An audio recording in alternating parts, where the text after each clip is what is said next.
side as I just power through this every day. And I can remember when Pete got traded from Atlanta, where he started his career, over to New Orleans when the team went down there in his expansion team. And they had never won a game. They were 0-14, and they were the worst team in the league. And Otto Moore was the center. They couldn't do anything, but Pete was just lighting them up. And the Portland Trailblazers, we go in there. When you talk about the history of basketball, there are players who defined an era with their dominance, and then there are players who defined it with their spirit. Bill Walton belongs to that rare second group. He was a center who played the game like a conductor, leading an orchestra, passing with vision, rebounding with instinct, and defending with timing so perfect it felt like intuition. His career burned brightly, but far too briefly. Injuries stole seasons, robbed him of mobility, and turned what could have been a decade of brilliance into a constant battle with pain. Yet, even in that struggle, Walton never lost his reverence for the beauty of the game. I remember describing him not just as a player, but as an artist on hardwood floors. At UCLA, under John Wooden, he was almost unstoppable, and in the professional league, he reached the pinnacle with an MVP award and a championship in Portland. Later, in Boston, he embraced a different role, coming off the bench, reinventing himself, proving that greatness is not only about numbers, but about impact and sacrifice.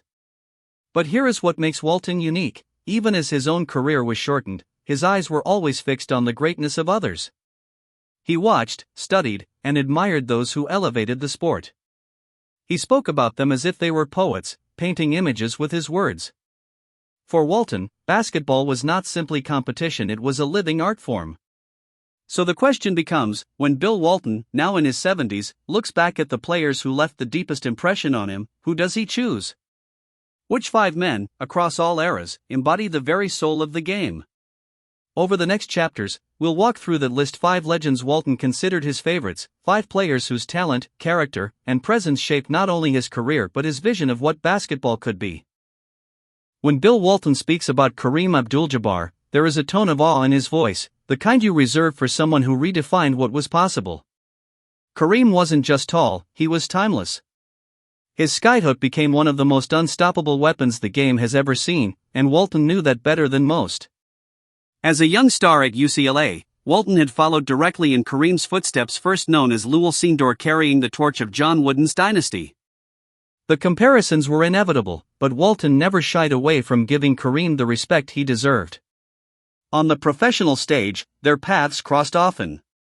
In the late 1970s, when Portland faced the Lakers, Walton battled Kareem in the paint in contests that felt less like games and more like tests of endurance and intelligence. Walton admired the way Kareem moved, not with brute force, but with balance and precision. Every skyhook was a lesson in efficiency, no wasted motion, no unnecessary flair, only the beauty of perfection repeated night after night. What struck Walton most was Kareem's longevity.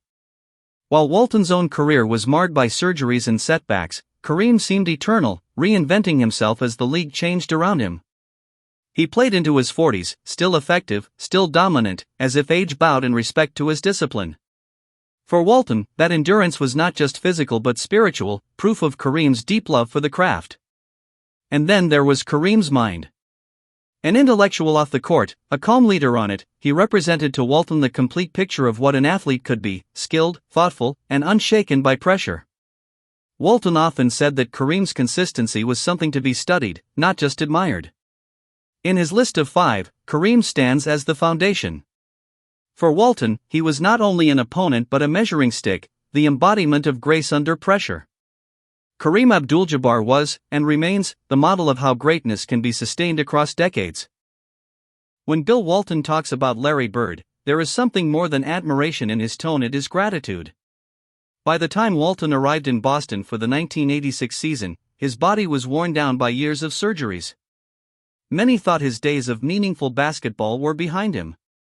And yet, in that Celtics locker room, beside Larry Bird, Walton found a new chapter to his career. Bird was unlike anyone Walton had ever played with. He didn't have the most athletic body, he didn't play with speed or flash, but his mind for the game was unmatched. Walton marveled at how Bird seemed to know what would happen 2 passes before it did. He could see the floor with a vision few others possessed. Playing alongside him, Walton said, felt like joining an orchestra where the conductor never missed a note. Every cut, every screen, every extra pass had meaning when Bird was on the floor. The 1986 Celtics are still remembered as one of the greatest teams in league history. Walton, coming off the bench, was named 6th Man of the Year. But he always insisted that Bird was the engine that made it all work. In the clutch, Bird's calm confidence was contagious. Whether it was a fadeaway jumper in the corner or a perfectly timed pass to a cutter, Bird always seemed to deliver. What struck Walton most was Bird's toughness. He played through pain, ignored doubters, and carried himself with a quiet authority that demanded respect.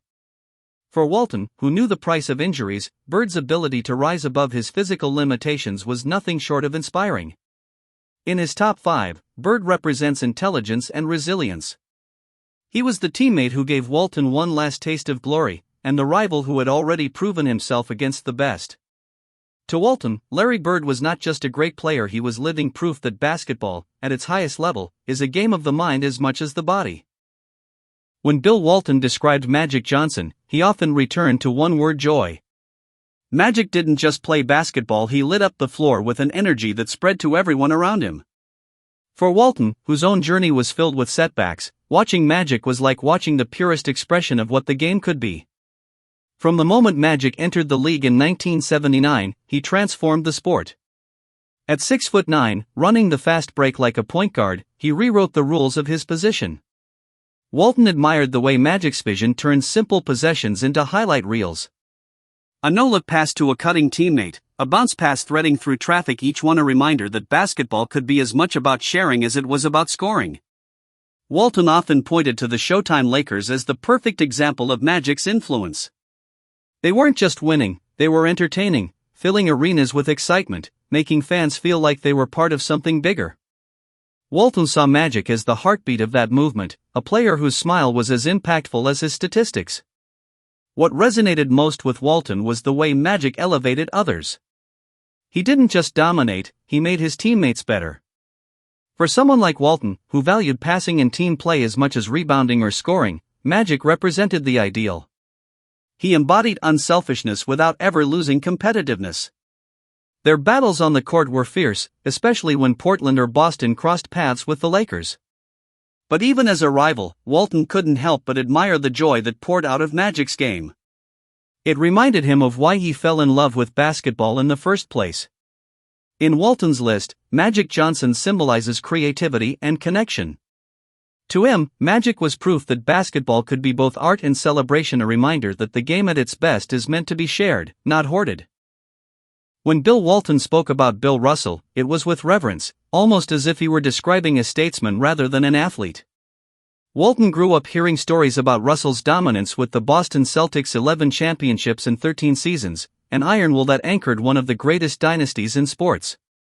By the time Walton put on a Celtics jersey himself, Russell had long retired, but his presence lingered in the walls of the Boston Garden like a permanent echo. Russell was never about individual glory. He didn't care for the spotlight or the scoring title. Instead, he redefined greatness through defense, rebounding, and above all, leadership. Walton admired that deeply. He knew how rare it was for a superstar to measure his legacy not by points, but by victories shared with his teammates. Russell embodied the belief that winning was the ultimate statistic. For Walton, whose career was marked by both triumphs and struggles, Russell's philosophy struck a powerful chord. Russell had been the man who anchored the defense, who sacrificed his own numbers to ensure his team thrived. Walton recognized in him the blueprint of the ultimate teammate. He often said that if you wanted to understand what it meant to play for something larger than yourself, you only had to study Bill Russell. Beyond the court, Walton respected Russell as a man who stood tall during turbulent times, speaking with courage on issues far greater than basketball. He wasn't just a champion of the game, he was a champion of principle. In Walton's top 5, Russell represents leadership and moral clarity. Even though they never faced off in their primes, Walton carried Russell's lessons with him: defend with purpose, play for your team, and never compromise your values. For Walton, Bill Russell was the conscience of basketball, the standard by which all leaders should be measured. When Bill Walton reflected on the great centers of the game, Hakeem Olajuwon always held a special place in his mind. To Walton, Hakeem wasn't just dominant, he was graceful. The way he moved defied the expectations of a man standing 7 feet tall. Watching Olajuwon in the paint was like watching a dancer, footwork light as air, spins timed with precision, and that famous dream shake that left defenders reaching its shadows. Walton admired how Hakeem combined skill and intelligence. He wasn't merely outmuscling opponents, he was outthinking them. Every move seemed calculated, every fake designed not just to score, but to outwit. For Walton, who himself valued passing and positioning as much as power, Olajuwon represented the artistry of the position. He also respected Hakeem's balance between offense and defense.